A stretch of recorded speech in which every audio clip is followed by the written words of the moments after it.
ಮಹಾಯುದ್ಧ ವಿಶೇಷ ಕಾರ್ಯಕ್ರಮ ಸ್ವಾಗತ. ನಾನು ಲಕ್ಷ್ಮಣ್ ಹುಗಾರ್. ಕರ್ನಾಟಕದ ರಾಜ್ಯ ರಾಜಕೀಯಕ್ಕೆ ದೇವೇಗೌಡರ ಮೂರನೇ ತಲೆಮಾರು ಅಂದರೆ ಮೊಮ್ಮಕ್ಕಳು ರಾಜಕೀಯಕ್ಕೆ ಎಂಟ್ರಿ ಆಗಿದ್ದಾರೆ. ಸ್ಪಷ್ಟವಾಗಿ ಇವತ್ತು ಹಾಸನ ಲೋಕಸಭಾ ಕ್ಷೇತ್ರದಲ್ಲಿ ಮೊಮ್ಮಗ ಪ್ರಜ್ವಲ್ ರೇವಣ್ಣ ಪ್ರಚಾರಕ್ಕೆ ಇಳಿದರೆ, ಚಿಕ್ಕಬಳ್ಳಾಪುರದಲ್ಲಿ ಇನ್ನೊಬ್ಬ ಮಗ ಕುಮಾರಸ್ವಾಮಿ ಪರವಾಗಿ ಪುತ್ರ ನಿಖಿಲ್ ಗೌಡ ಪ್ರಚಾರ ನಡೆಸಿದ್ದಾರೆ. ಅಂದರೆ ಈ ಒಂದು ಬೆಳವಣಿಗೆ, ಈ ಒಂದು ಪ್ರಚಾರಕ್ಕೆ ಇಳಿದಿರ್ತಕ್ಕಂಥ ರೀತಿ ನೀತಿಗಳನ್ನು ನೋಡ್ತಾ ಇದ್ರೆ ಮುಂದಿನ ಚುನಾವಣೆಗಳಲ್ಲಿ ರಾಮನಗರ ಬೈ ಎಲೆಕ್ಷನ್ ಆದರೆ, ಹಾಸನದಲ್ಲಿ ಮುಂದಿನ ಲೋಕಸಭಾ ಚುನಾವಣೆ ನಡೆದರೆ ಒಂದು ಕಡೆ ಪ್ರಜ್ವಲ್ ರೇವಣ್ಣ ಹಾಸನದ ಅಭ್ಯರ್ಥಿ ಆಗುವ ಸಾಧ್ಯತೆ ಇದೆ, ಮತ್ತೊಂದು ಕಡೆ ರಾಮನಗರದಲ್ಲಿ ನಿಖಿಲ್ ಗೌಡ ಅಭ್ಯರ್ಥಿ ಆಗುವ ಸಾಧ್ಯತೆ ಇದೆ. ಸೊ ಆ ಲೆಕ್ಕಾಚಾರವನ್ನು ಇಟ್ಕೊಂಡೆ ದೇವೇಗೌಡರು ತಮ್ಮ ಕುಟುಂಬದ ಮೂರನೇ ಕುಡಿಗಳನ್ನು ಚುನಾವಣಾ ಅಖಾಡಕ್ಕೆ ಇಳಿಸಿದ್ದಾರೆ ಅನ್ನುವಂಥ ಪ್ರಶ್ನೆ ಇದೆ. ಸೊ ಇವತ್ತು ಒಂದು ಕಡೆ ಪ್ರಜ್ವಲ್ ರೇವಣ್ಣ, ಇನ್ನೊಂದು ಕಡೆ ನಿಖಿಲ್ ಗೌಡ ಇಬ್ಬರೂ ಕೂಡ ಪ್ರಚಾರಕ್ಕೆ ಇಳಿದಿದ್ದಾರೆ. ಮತ್ತೊಂದು ಕಡೆ ತಾಯಿಯಂದರು ಸಾಥ್ ಕೊಟ್ಟಿದ್ದಾರೆ. ನಾನು ಈ ವಿಷಯದ ಬಗ್ಗೆ ಚರ್ಚೆ ಮಾಡ್ತೀನಿ. ಚಿಕ್ಕ ಗೌಡರ ಅಖಾಡಕ್ಕೆ ಇಳಿದಿರತಕ್ಕಂಥದ್ದು. ಅದಕ್ಕಿಂತ ಮೊದಲು ಕಾಂಗ್ರೆಸ್ ಬಹಿರಂಗ ಪ್ರಚಾರ ಶುರು ಮಾಡಿದೆ. ಇವತ್ತು ಈಗಾಗಲೇ ಬಿಸಿಲನಾಡಲ್ಲಿ ಕೂಡ ರಾಹುಲ್ ಗಾಂಧಿ ಪ್ರಚಾರ ಮಾಡ್ತಾ ಇದ್ದಾರೆ. ಈಗ ಬೆಂಗಳೂರಿನಲ್ಲಿ ಬಹಿರಂಗ ಪ್ರಚಾರ ಶುರು ಆಗಿದೆ. राहुल गांधी के बिल नहीं है, वो आपके बिल, जनता के बिल है, भ्रष्टाचार के खिलाफ बिल। तो बातें बहुत होती है। 2014 में मैं चाहता हूं कि एक ऐसा दिन आए कि आप पूरी दुनिया को सॉफ्टवेयर दें और हार्डवेयर भी दें। आजकल चीन जो है दुनिया का मैन्युफैक्चरिंग सेंटर है। जो आप घड़ियां पहने हैं, जो आपके जेब में मोबाइल का, मेड इन इंडिया। इसके लिए हमने हिंदुस्तान का सबसे बड़ा इंफ्रास्ट्रक्चर प्रोजेक्ट तैयार किया है। दिल्ली से लेकर मुंबई, मुंबई से लेकर चेन्नई, चेन्नई से लेकर बेंगलुरु और दिल्ली से लेकर कलकत्ता हमने एक इंडस्ट्रियल पार्क बनाएगी। इन महिलाओं को कैसे बनाएगी मैं बताता हूं। करोड़ों महिलाओं को हमने सेल्फ हेल्प ग्रुप के माध्यम से लोन दिया। हम और लोन देंगे आपको, और कम दाम पे हम आपको लोन देंगे। 2000 महिलाओं के पुलिस स्टेशन हम खोलेंगे। और सबसे बड़ा काम जो पार्लियामेंट में रुका हुआ है, और आप इसको बहुत अच्छी तरह जानते हैं, महिला आरक्षण को शक्ति देना। महिलाओं को हम शक्ति देना चाहते हैं। तो मेरा दौरा कर्नाटक में पड़ रहा था, मैंने सोचा भाई अच्छी बात है, महिलाओं को ये शक्ति देने की बात करें। भैया महिला क्या कर रही है, क्या हो रहा है, क्या नहीं कर रही है, और फिर पोस्टर लग जाता है भैया महिलाओं को शक्ति मुफ्त में दवाई देना चाहते हैं, गारंटी करते हैं। अस्पताल के दरवाजे गारंटी करके हम खोलना चाहते हैं। पहला हक। दूसरा हक, ये देखिए कंक्रीट की छत है। ऐसी छत का अधिकार हम हर गरीब व्यक्ति को देना चाहते हैं। ಬೆಂಗಳೂರಿನ ಬಸವನಗುಡಿಯಲ್ಲಿ ರಾಹುಲ್ ಗಾಂಧಿ, ಎಐಸಿಸಿ ಉಪಾಧ್ಯಕ್ಷ ರಾಹುಲ್ ಗಾಂಧಿ ಪ್ರಚಾರ ಸಭೆಯನ್ನು ಉದ್ದೇಶಿಸಿ ಮಾತನಾಡ್ತಾ ಇದ್ದಾರೆ. ಕಾಂಗ್ರೆಸ್ ಪರವಾಗಿ ಈಗಾಗಲೇ ರಾಯಚೂರು ಮತ್ತು ಸಿರ್ಸಿಯಲ್ಲಿ ಕೂಡ ಪ್ರಚಾರ ಭಾಷಣ ಮುಗಿಸಿ ಬಂದಂಥ ರಾಹುಲ್ ಗಾಂಧಿ ಈಗ ಬೆಂಗಳೂರಿನಲ್ಲಿ ಕಾಂಗ್ರೆಸ್ ಕಾರ್ಯಕರ್ತರ ಸಭೆಯಲ್ಲಿ ಸಾರ್ವಜನಿಕರ ಮುಂದೆ ತಮ್ಮ ಪಕ್ಷದ ಮುಂದಿನ ಸಮಸ್ಯೆಗಳ ಬಗ್ಗೆ, ಮುಂದಿನ ಅಜೆಂಡಾಗಳೇನು ಅನ್ನುವಂಥದ್ದು ಈಗಾಗಲೇ ಜನರ ಮುಂದೆ ಇಡ್ತಾ ಇದ್ದಾರೆ. ಸೊ ಈಗಾಗಲೇ ಸಭೆ ಕೂಡ ನಡೀತಾ ಇದೆ. ಇವತ್ತು ನಾನು ಹೇಳಿದೆ, ದೇವೇಗೌಡರ ಮೂರನೇ ತಲೆಮಾರು ಅಂದರೆ ಮುಂದಿನ ರಾಜಕಾರಣಕ್ಕೆ ಎಂಟ್ರಿ ಆಗಿದೆ. ಸ್ಪಷ್ಟವಾಗಿ ಮೊದಲು ಇಲ್ಲ ಅಂತ ಹೇಳ್ತಾ ಇದ್ರು, ಈಗ ಸ್ಪಷ್ಟವಾಗಿ ಕ್ಲಿಯರ್ ಆಗಿದೆ. ಯಾವುದೇ ಮೋಡ್ಗಳು ಕೂಡ ಇಲ್ಲ, ಎಲ್ಲವೂ ಕೂಡ ಏನಂತ ದೂರ ಸರಿದಿರತಕ್ಕಂಥದ್ದು. ದೇವೇಗೌಡರ ಕುಟುಂಬದ ಮೂರನೇ ಕುಡಿ, ಒಂದು ಕಡೆ ರೇವಣ್ಣ ಪುತ್ರ ಪ್ರಜ್ವಲ್, ಮತ್ತೊಂದು ಕಡೆ ಕುಮಾರಸ್ವಾಮಿ ಪುತ್ರ ನಿಖಿಲ್, ಇಬ್ಬರೂ ಕೂಡ ಇವತ್ತಿನ ಲೋಕಸಭಾ ಚುನಾವಣಾ ಅಖಾಡಕ್ಕೆ ಧುಮುಕಿದ್ದಾರೆ. ಅದ್ರ ಬಗ್ಗೆ ಚರ್ಚೆ ಮಾಡ್ತೀನಿ. ಆದರೆ ಬಹಳ ಟೆಕ್ನಿಕಲ್ ಆಗಿ ರೇವಣ್ಣ ಪುತ್ರ ಪ್ರಜ್ವಲ್ ಲೋಕಸಭಾ ಕ್ಷೇತ್ರವನ್ನು ಸೀಮಿತವಾಗಿ ತಮ್ಮ ತಾತನ ಪರವಾಗಿ ಪ್ರಚಾರ ಮಾಡ್ತಾ ಇದ್ದಾರೆ. ಸೊ ಲೆಕ್ಕಾಚಾರ ಇರತಕ್ಕಂಥ ದೇವೇಗೌಡರಿಗೆ ಮುಂದಿನ ಉತ್ತರಾಧಿಕಾರಿಗಳಾಗಿ ಹಾಸನಕ್ಕೆ ಪ್ರಜ್ವಲ್ರನ್ನು ತರಬೇಕು ಅನ್ನುವಂಥದ್ದು. ಕುಮಾರಸ್ವಾಮಿ ರಾಮನಗರ ಬಿಟ್ಟು ಚಿಕ್ಕಬಳ್ಳಾಪುರದಲ್ಲಿ ತೊಡೆತಟ್ಟಿರೋದ್ರಿಂದ ಒಂದು ವೇಳೆ ಚಿಕ್ಕಬಳ್ಳಾಪುರ ವೇಕೆನ್ಸಿ ಆದರೆ, ತೆರವಾದರೆ ಅಲ್ಲಿ ನಿಖಿಲ್ ಗೌಡರನ್ನು ಕಣಕ್ಕಿಳಿಸುವ ಸಾಧ್ಯತೆ ಇದೆ. ಆದರೆ ಅದೆಲ್ಲವೂ ಕೂಡ ದೇವೇಗೌಡರ ಕುಟುಂಬಕ್ಕೆ ಬಿಟ್ಟಂಥ ವಿಚಾರ. ಅವರು ತೀರ್ಮಾನ ಕೈಗೊಳ್ಳುವಾಗ ಇದೆಲ್ಲವನ್ನೂ ಕೂಡ ಇಟ್ಕೊಂಡು ತೆಗೆದುಕೊಳ್ತಾರೆ. ಇವತ್ತು ಪ್ರಜ್ವಲ್ ಜೊತೆಗೆ ಪ್ರಚಾರಕ್ಕೆ ಬಂದಂಥ ದೇವೇಗೌಡರ ಸೊಸೆ ಭವಾನಿ ರೇವಣ್ಣ ಕೂಡ ಮಾತನಾಡಿದ್ದಾರೆ. ಒಂದು ಕಡೆ ನಿಖಿಲ್ ಗೌಡ ಜೊತೆಗೆ ಅನಿತಾ ಕುಮಾರಸ್ವಾಮಿ ಕೂಡ ಸಾಥ್ ಕೊಟ್ಟಿದ್ದಾರೆ. ಭವಾನಿ ರೇವಣ್ಣ ಏನು ಮಾತನಾಡಿದ್ರೆ ಬನ್ನೋಣ. ಬೇಲೂರು ತಾಲೂಕಿನ ಇಬ್ಬೀಡು ಗ್ರಾಮದಲ್ಲಿ ಭವಾನಿ ರೇವಣ್ಣ ಅವರು ದೇವೇಗೌಡರ ಪರ ಮತ ಪ್ರಚಾರ ಮಾಡ್ತಾ ಇದ್ದಾರೆ. ಈಗ ಭವಾನಿ ರೇವಣ್ಣ ಅವರು ನಮ್ಮ ಜೊತೆ ಇದ್ದಾರೆ. ಭವಾನಿ ರೇವಣ್ಣ ಅವರೇ, ಈಗ ಮತ ಪ್ರಚಾರ ಆರಂಭ ಮಾಡಿದ್ದೀರಿ ದೇವೇಗೌಡರ ಪರ, ಈಗ ಜನರು ಯಾವ ರೀತಿ ಒಂದು ಸ್ಪಂದನೆ ವ್ಯಕ್ತ ಆಗ್ತದೆ? ನಾನು 2ನೇ ತಾರೀಕಿಂದ ಪ್ರಚಾರ ಶುರು ಮಾಡಿದ್ದೀನಿ. ನಾನು ಓದೋದ ಕಡೆಯಲ್ಲೆಲ್ಲ ನಮ್ಮ ಹಾಸನ ಜಿಲ್ಲೆಯಲ್ಲಿ ಎಲ್ಲ ಕಡೆನೂ ಒಳ್ಳೆ ಅವರೇ ಹೇಳ್ತಿದ್ದಾರೆ ಜನ ನಾವು ಮಾಡ್ತಾಯಿದ್ದೀವಿ ಅಕ್ಕ ಅಂತ ಊರವರು. ಇವಾಗ ನೀವೇ ನೋಡಿದ್ರಿ, ಈ ಊರಿಗೆ ಬಂದೆ, ನಾನೇನು ಓಟ್ ಕೇಳಲಿಲ್ಲ, ಅವರಾಗಿ ಅವ್ರು ನಾನು ಸ್ವಾಗತಿಸಿ ಹಾರ ಹಾಕಿ ನಾವು ಮಾಡ್ತಾಯಿದ್ದೀವಿ ಅಂತಲೇ ಹೇಳಿದ್ರು. ಹಾಗೆ ಎಲ್ಲ ಕಡೆನೂ ಒಳ್ಳೆ ರೆಸ್ಪಾನ್ಸ್ ಸಿಗ್ತಾಯಿದೆ ನಮಗೆ ಹಾಸನ ಜಿಲ್ಲೆಯಲ್ಲಿ. ತಮ್ಮ ಪ್ರಚಾರ ಶೈಲಿ ಯಾವ ರೀತಿ ಇದೆ? ನಾನು ಓದ್ ಕಡೆ ನಾನು ಪ್ರತಿ ಜನಕ್ಕೂ ಮನ ಮುಟ್ಟೋ ಥರದಲ್ಲಿ ಅವರ ಹತ್ರದಲ್ಲಿ ಅವರ ಬೇಕು ಬೇಡಗಳನ್ನ ಕೇಳಿಕೊಂಡು ನಾವೇನು ಮಾಡಿದ್ದೀವಿ ಅನ್ನೋದನ್ನು ಹೇಳ್ತಾ ನಾನು ಓಟ್ ಕೇಳ್ತಾ ಇದ್ದೀನಿ. ಇವತ್ತು ಕಳೆದ ಒಂದು ನಮ್ಮ ಏನು JDS ಸರ್ಕಾರ ಇದ್ದಂಥ ಕಾಲದಲ್ಲಿ, ಅಂದರೆ ಸಮ್ಮಿಶ್ರ ಸರ್ಕಾರ ಇದ್ದಂಥ ಕಾಲದಲ್ಲಿ ರೇವಣ್ಣನವರು ಹಿಂದೆ ಸಾಕಷ್ಟು ಗ್ರ್ಯಾಂಟ್ ತಂದು ಹಾಸನ ಜಿಲ್ಲೆನ ಸಾಕಷ್ಟು ಅಭಿವೃದ್ಧಿ ಪಡಿಸಿದ್ದಾರೆ. ಅದಕ್ಕೋಸ್ಕರ ಅದೇ ಜನ ಅದನ್ನೇ ಆಸೆ ಇಟ್ಕೊಂಡಿದ್ದಾರೆ. ಅದರಿಂದ ಇವಾಗ ಸರ್ಕಾರ ಇಲ್ದೇ ಇದ್ರೂ ರೇವಣ್ಣವ್ರಿಗೆ ಇಲ್ಲಿ ನಮ್ಮ ಶಾಸಕರಿಲ್ಲ, ನಮ್ಮ ಬೇಲೂರು ತಾಲೂಕಿನಲ್ಲಿ ಶಾಸಕರಿಲ್ಲ. ಆದರೂ ಕೂಡ ರೇವಣ್ಣನವರು ತುಂಬ ಹೆಚ್ಚು ಇಲ್ಲಿ ಕೆಲಸ ಮಾಡಲಿಕ್ಕೆ ಆದ್ಯತೆಯನ್ನು ಕೊಡ್ತಾ ಇದ್ದಾರೆ. ಆಗಲಿಕ್ಕೆ ಗ್ರ್ಯಾಂಟ್ಗಳನ್ನೆಲ್ಲ ತಂದು ಕೊಡೋದು ಮಾಡೋದೆಲ್ಲ ಮಾಡಿಸ್ತಾ ಇದ್ದಾರೆ. ಕಳೆದ 2013 ವಿಧಾನಸಭಾ ಚುನಾವಣೆಯಲ್ಲಿ ಸಹ ಭವಾನಿ ರೇವಣ್ಣವರು ರೇವಣ್ಣ ಪರವಾಗಿ ಸಾಕಷ್ಟು ಕೆಲಸವನ್ನು ಮಾಡಿದ್ರು, ಬೆನ್ನೆಲುಬಾಗಿದ್ರು. ಈಗ ತಮ್ಮ ಮಾವನವರ ಪರವರು ಸಹ ಸಾಕಷ್ಟು ಕೆಲಸ ಮಾಡ್ತಾ ಇದ್ದೀರಿ. ಏನು ಹೆಣ್ಣುಮಗಳ ಒಂದು ಶಕ್ತಿ ಅನ್ನೋದು ಯಾವ ರೀತಿ ಒಂದು ಈ ಮತ ಪ್ರಚಾರದಲ್ಲಿ ಕೊಡ್ತಾ ಇದ್ದೀರಾ?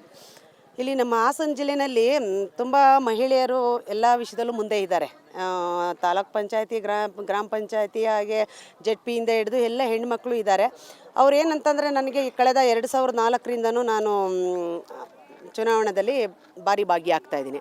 ಹಾಗೆ ಕಳೆದ ಬಾರಿ ಕೂಡ ನಾನು 2009 ಚುನಾವಣೆಯಲ್ಲೂ ಬೇಲೂರು ತಾಲೂಕಿಗೆ ಮೊದಲ ಬಾರಿ ಪ್ರಚಾರಕ್ಕೆ ಬಂದಂಥವಳು. ಅದಕ್ಕೂ ಮುಂಚೆ ಬೇರೆ ನಮ್ಮ ಹೊಳೆನರಸೀಪುರ ತಾಲೂಕಿನಲ್ಲೇ ಮಾಡ್ಕೊಂಡು ಬರ್ತಾಯಿದ್ದೆ.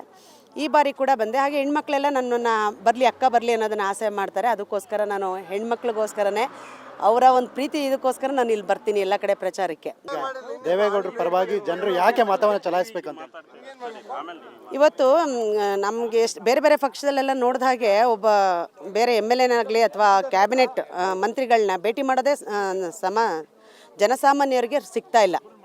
ಆದರೆ ಇವತ್ತು ನಮ್ಮ ಹಾಸನ ಜಿಲ್ಲೆಯಲ್ಲಿ ಎಲ್ಲ ಶಾಸಕರು ಹಾಸನದ ಅವರವರ ತಾಲೂಕಿನಲ್ಲಿ ಉಳ್ಕೊಂಡೇ ಕೆಲಸ ಮಾಡ್ತಾ ಇದ್ದಾರೆ, ಹತ್ರದಲ್ಲಿ ಸಿಗ್ತಾರೆ.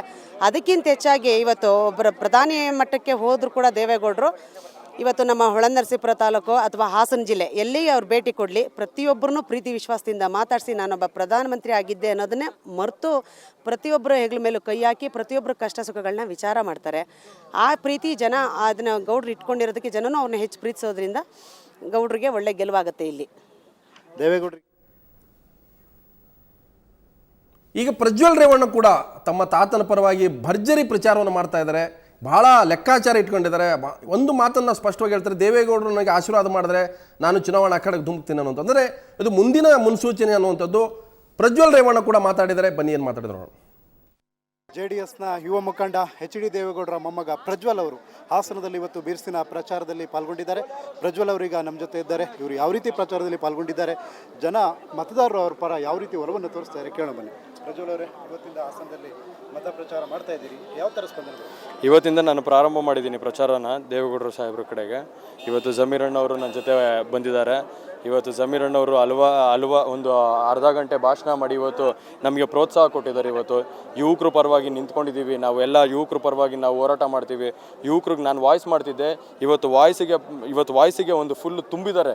ಆ ಹೃದಯಪೂರ್ವಕವಾಗಿ ಇವತ್ತು ಇಲ್ಲ ಶಕ್ತಿ ತುಂಬ್ತೀನಿ ಅಂತ ಬಂದು ಕೂತಿದ್ದಾರೆ. ಇವತ್ತು ಜಮೀರ್ ಅಣ್ಣವ್ರ ಶಕ್ತಿ ತುಂಬಿದ್ದಾರೆ ನಮ್ಮ ಯುವಕರಿಗೆಲ್ಲ. ಖಂಡಿತವಾಗ್ಲೂ ನಾನು ಇನ್ನು ಮುಂದೆ ಹೋರಾಟ ಮಾಡ್ತೀನಿ. ಜಮೀರ್ ಅಣ್ಣವ್ರು ಹಿರಿಯ ನಾಯಕರಿದ್ದಾರೆ, ಅವ್ರ ಇದ್ರೊಳಗಡೆ ನಾನು ಹೋರಾಟ ಮಾಡ್ತೀನಿ. ಸರ್, ಇದುವರೆಗೂ ತಾವು ಅಂದರೆ ನಾಯಕರ ಹಿಂದೆ ಕೆಲಸ ಮಾಡ್ತಾ ಇದ್ರಿ. ಈಗ ನಾಯಕರ ಹಿಂದೆ ಕೆಲಸ ಮಾಡ್ತಾ ಇದ್ರಿ, ತಮ್ಮ ತಂದೆಯವರು ರೇವಣ್ಣವ್ರ ಜೊತೆ ಇರ್ಬೋದು, ತಾಯಿ ಜೊತೆ ಇರ್ಬೋದು. ಇವತ್ತು ಸಕ್ರಿಯ ರಾಜಕಾರಣಕ್ಕೆ ಯಾವಾಗ ಅಧಿಕೃತವಾಗಿ ಪ್ರವೇಶ ಅಂತ ಈಗ ಸದ್ಯಕ್ಕೆ ಅದ್ರ ಬಗ್ಗೆ ಯೋಚನೆ ಮಾಡಿಲ್ಲ. ಈಗ ಪ್ರಚಾರಕ್ಕೆ ಮತ್ತು ಸಂಘಟನೆಗೆ ಸೀಮಿತವಾಗಿದ್ದೀನಿ.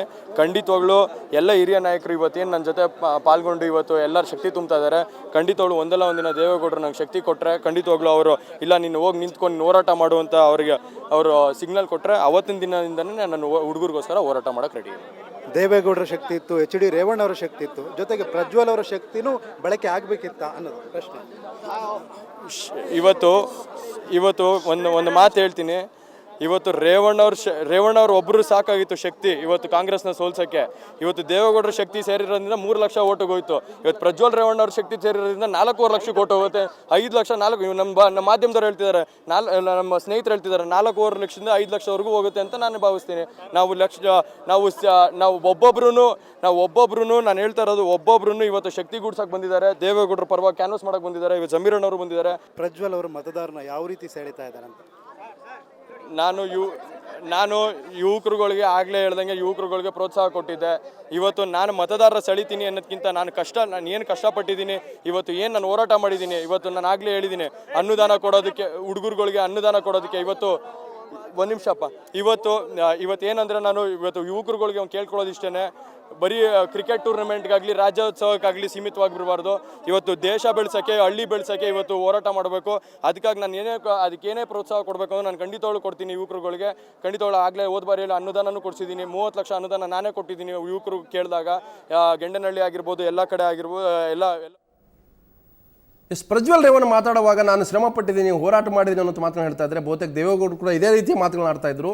ಈಗಲೇ ಒಂದು ರೀತಿ ನರ್ಸರಿಂಗ್ ಅಂತ ಹೇಳ್ತೀವಿ, ಅಂದರೆ ಈಗಲೇ ಕಲಿಸುವಂಥದ್ದು ರಾಜಕೀಯ ಪಾಠ ಕಲಿತಾ ಇದ್ದಾರೆ ಪ್ರಜ್ವಲ್. ಅದರ ಮೂಲಕ ಅಖಾಡದಲ್ಲಿ ಒಂದು ರೀತಿ ರಂಗ ತಾಲೀಮು ಶುರು ಮಾಡಿದಿರುವಂಥದ್ದು ಯಾರಿಗಾದರೂ ಕೂಡ ಎದ್ದು ಕಾಣುತ್ತೆ. ಇನ್ನೊಂದು ಕಡೆ ಚಿಕ್ಕಬಳ್ಳಾಪುರದಲ್ಲಿ ಇನ್ನೊಬ್ಬ ಮೊಮ್ಮಗ HD ಕುಮಾರಸ್ವಾಮಿ ಪುತ್ರ ನಿಖಿಲ್ ಗೌಡ ಕೂಡ ಮಾತಾಡಿದ್ದಾರೆ ಸುವರ್ಣ ಜೊತೆಗೆ. ನಿಖಿಲ್ ಗೌಡ ಏನು ಹೇಳಿದ್ರೆ ಬನ್ನೋಣ. ಚಿಕ್ಕಬಳ್ಳಾಪುರ ಲೋಕಸಭಾ JDS ಅಭ್ಯರ್ಥಿಯಾದಂಥ HD ಕುಮಾರಸ್ವಾಮಿ ಅವರ ಪರವಾಗಿ ಅವರ ಪುತ್ರರಾದಂಥ ನಿಖಿಲ್ ಗೌಡರು ಕಳೆದ 2 ದಿನಗಳಿಂದ ಇದೇ ಮೊದಲ ಬಾರಿಗೆ ಪ್ರಚಾರವನ್ನು ನಡೆಸ್ತಾ ಇದ್ದಾರೆ. ಬನ್ನಿ ಅವ್ರನ್ನೇ ಕೇಳೋಣ. ನಿಖಿಲ್ ಗೌಡ್ರೆ, 2 ದಿನಗಳಿಂದ ಭರ್ಜರಿ ಪ್ರಚಾರ ಮಾಡ್ತಾ ಇದ್ದೀರಾ, ಹೇಗಿದೆ ನಿಮ್ಮ ಕಾರ್ಯಕರ್ತರ ರೆಸ್ಪಾನ್ಸ್? ಕಾರ್ಯಕರ್ತರ ರೆಸ್ಪಾನ್ಸ್ ತುಂಬ ಚೆನ್ನಾಗಿದೆ. ಮೊಟ್ಟ ಮೊದಲನೇದಾಗಿ ಜನಗಳ ಒಂದು ಪ್ರೀತಿ ವಿಶ್ವಾಸ ವ್ಯಕ್ತಪಡಿಸ್ತಾ ಇದ್ದಾರೆ ಜನಗಳು. ಅದು ಒಂದು ಭಾರಿ ಖುಷಿ ಕೊಟ್ಟಿದೆ ನನಗೆ. ಈಗ ನೀವು ಕುಮಾರಸ್ವಾಮಿ ಅವರನ್ನು ಈ ಭಾಗದ ಜನ ಯಾಕೆ ಗೆಲ್ಲಿಸಬೇಕು, ಯಾಕೆ ಅವರಿಗೆ ಮತ ಹಾಕಬೇಕಾಗಿದೆ? ಇವತ್ತಿನ ದಿನ ಇಲ್ಲಿರೋ ಸಮಸ್ಯೆಗಳಿಗೆ ಕುಮಾರಣ್ಣ ಅವರು ಒಬ್ಬರೇ ಪರಿಹಾರ ತೊಗೊಂಡು ಬರೋಕ್ಕೆ ಸಾಧ್ಯ ಅಂತ ನಾನು ಭಾವಿಸಿದ್ದೀನಿ. ಆ ಕಾರಣಕ್ಕೋಸ್ಕರ ನೀವು ನಿಖಿಲ್ ಗೌಡರು ಮುಂದಿನ ಒಂದು ಅಧಿಕೃತವಾಗಿ ಚುನಾವಣಾ ಕಣಕ್ಕೆ ಇಳಿತಿದ್ದಾರೆ ಅಂತ ಮಾಹಿತಿ. ಯಾವಾಗ ನೀವು ಅಧಿಕೃತವಾಗಿ ಚುನಾವಣಾ ಕಣಕ್ಕೆ ಬರ್ತೀರಾ, ಏನು? ಖಂಡಿತ ಇಲ್ಲ ಸರ್, ಅದ್ರ ಬಗ್ಗೆ ಯೋಚನೆ ಮಾಡಿಲ್ಲ ಇನ್ನು. ತೀರ್ಮಾನ ತಗೊಂಡಿಲ್ಲ. ದೊಡ್ಡವರು ಇದ್ದಾರೆ ಪಕ್ಷದಲ್ಲಿ, ಅವ್ರು ತೀರ್ಮಾನ ತಗೊಳ್ತಾರೆ. ಹಾಗೆ ಏನು ಈ ಪ್ರಮುಖವಾಗಿ JDS ಅನ್ನೋದು ಒಬ್ಬ ದೇವೇಗೌಡರ ಕುಟುಂಬಕ್ಕೆ ಮಾತ್ರ ಸೀಮಿತ ಆಗಿದೆ ಅಂತ ಹೇಳ್ತಾರೆ. ಏನು ಹೇಳ್ತಾರೆ ಇದ್ರ ಬಗ್ಗೆ? ಈ ಕಾರಣಕ್ಕೆ ಹೇಳ್ತಾ ಇರೋದು, ಒಬ್ಬ ಸಾಮಾನ್ಯ ಕಾರ್ಯಕರ್ತ ಇವತ್ತು ಅಭ್ಯರ್ಥಿಯಾಗಿ ಕಣಕ್ಕೆ ಇಳಿದ್ರೆ ಅದೆಲ್ಲ ಸುಳ್ಳಾಗ್ತದೆ ನಿಮ್ಮ ಮಾತುಗಳು. ಆ ಕಾರಣಕ್ಕೋಸ್ಕರ ಇವಾಗ ನೀವೇನು ಕ್ವಶನ್ ಮಾಡಿದ್ರಿ, ನನಗೆ ಲಾಸ್ಟ್ ಕ್ವಶನ್ ಅದಕ್ಕೆ ಆನ್ಸರ್ ಸಿಕ್ಕಿದೆ ಅಂತ ಅನ್ಕೊಂತೀನಿ ಸರ್. ಈ ಬಾರಿ ಚುನಾವಣೆಯಲ್ಲಿ JDS ಎಷ್ಟು ಕ್ಷೇತ್ರಗಳಲ್ಲಿ ಗೆಲ್ಲುವ ವಿಶ್ವಾಸ ಇದೆ ನಿಮಗೆ? ಸರ್, ಮಿನಿಮಮ್ 10 ರಿಂದ 12 ಕ್ಷೇತ್ರಗಳಲ್ಲಿ ಗೆಲ್ಲೋ ಒಂದು ವಿಶ್ವಾಸ ಇದೆ ಸರ್. ಇದು JDSನ ಯುವ ಮುಖಂಡರಾದ ನಿಖಿಲ್ ಗೌಡರ ಮಾತು. ಚಿಕ್ಕಬಳ್ಳಾಪುರದಿಂದ ಕ್ಯಾಮ್ರಾಮನ್ ಮಂಜು ಜೊತೆ ರವಿಕುಮಾರ್ ವಿ, ಸುವರ್ಣ ನ್ಯೂಸ್. ಇದು ದೊಡ್ಡಗೌಡರ ಮೊಮ್ಮಕ್ಕಳ ಮಾತುಗಳು. ಯಾಕಂತಂದರೆ ತಾವು ನೋಡಿಲ್ಲ, ಇಬ್ಬರೂ ಕೂಡ ಇಷ್ಟೊಂದು ಮಾತಾಡಿರ್ತಕ್ಕಂಥದ್ದು ಇದೇ ಮೊದಲ ಬಾರಿಗೆ ಚುನಾವಣಾ ಕಣದಲ್ಲಿ ಮಾತಾಡ್ತಾ ಇದ್ದಾರೆ. ಆದರೆ ಪ್ರಜ್ವಲ್ ಗೌಡರಿಗಿರ್ತಕ್ಕಂಥ ಆ ಒಂದು ಏನಂತಂದರೆ ಒಂದು ಮಾತಿನ ಶೈಲಿ, ಆಮೇಲೆ ಆ ವಿಶ್ವಾಸ, ಆ ಚಾರ್ಮ್ ಇದೆಯಲ್ಲ ನಿಖಿಲ್ ಗೌಡರಲ್ಲಿ. ಯಾಕಂತಂದರೆ ತಾಯಿ ಭವಾನಿ ರೇವಣ್ಣ ಪ್ರಜ್ವಲ್ರನ್ನ ಬಹಳ ಚಾಕಚಕ್ಯತೆಯಿಂದ ತಾಲೀಮನ್ನು ಕೊಟ್ಟಿದ್ದಾರೆ ಅನ್ನೋಂಥ ಮಾತು ಕೂಡ ಇದೆ. ಹಾಗಾಗಿ ಮುಂದಿನ ಚುನಾವಣಾ ಕಣದಲ್ಲಿ ಇಬ್ಬರೂ ಕೂಡ ಇರ್ತಾರಾ ಅನ್ನುವಂಥದ್ದು. ಸೊ ಇಲ್ಲ ಅಂತ ದೇವೇಗೌಡರು ಹೇಳಿದ್ರೆ ಅವ್ರು ಖಂಡಿತ ಇರ್ತಾರೆ. ಸೊ ಇರಲ್ಲ ಅಂತ ಹೇಳಿದ್ರೆ ಅವ್ರು ಇರೋದಿಲ್ಲ. ಈ ರೀತಿಯ ಒಂದು ಲೆಕ್ಕಾಚಾರ ಇದೆ. ನಾನು ಮತ್ತಷ್ಟು ಚರ್ಚೆ ಮಾಡ್ತೀನಿ. ಅತಿಥಿಗಳು ಕೂಡ ನಮ್ಮ ಜೊತೆಗಿರ್ತಾರೆ. ಅದಕ್ಕಿಂತ ಮೊದಲು ಒಂದು ಬ್ರೇಕ್.